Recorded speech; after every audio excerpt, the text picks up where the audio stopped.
Karović, predsjednica Unije civilnih žrtava rata Kantona Sarajevo. Evo, stojimo ovdje na mjestu masakra gdje je ubijeno 43 naša sugrađana i ovo mjesto je jedno od posljednjih masakara koji se desio u periodu agresije na grad Sarajevo i državu Bosnu i Hercegovinu. Bio je tu 28. avgust 1995. godine. Ovo mjesto zločina, ovaj masakar je drugačiji od drugih masakara koji su se desili u gradu Sarajevu u periodu opsade. Poslije ovog masakra kap je prelila čašu svjetskoj javnosti i posle ovog masakra uslijedili su NATO napadi na srpske položaje oko Sarajeva. Zato je ovo mjesto posebno i zato je posebna empatija kada dođemo na ovo mjesto i kada pričamo o žrtvama koji su se desili na ovom mjestu. Dokaz da je kap prelila čašu bjelosvjetskoj javnosti su NATO udari.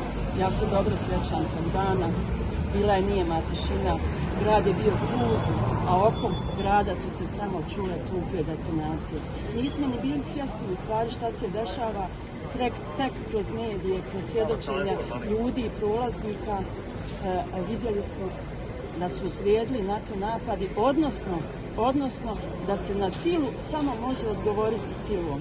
Zato je ovo mjesto posebno i zato civilne žrtve rata koje su ubijene na ovom mjestu su donijele mir gradu Sarajevu i državi Bosne i Hercegovine, posle čega je uslijedio Dejtonski mirovni sporazum i mir konačno, koji nije onako kako smo mislili da će biti, ali je mir, a evo mi svjedočimo i miru, i agresiji, i umiranju ratnih zločinaca i tako dalje, i veličanju. Međutim, tu smo mi, živi smo mi.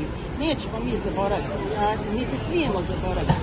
Naša je obaveza i amanet da svjedočimo i da naše svjedočenja i patnje koje smo imali 1425 dana opsade, da prenosimo na buduća pokoljenja, na našu djecu, na unučad. Ne da bi se mi svijetili, nego da bi se istina znala.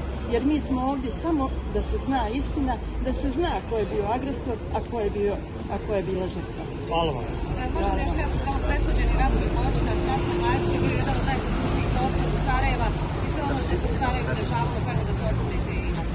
Pa evo, ne mogu reći da je umro, otišao je onaj koji je činio zlo, koji je naređivao zlo.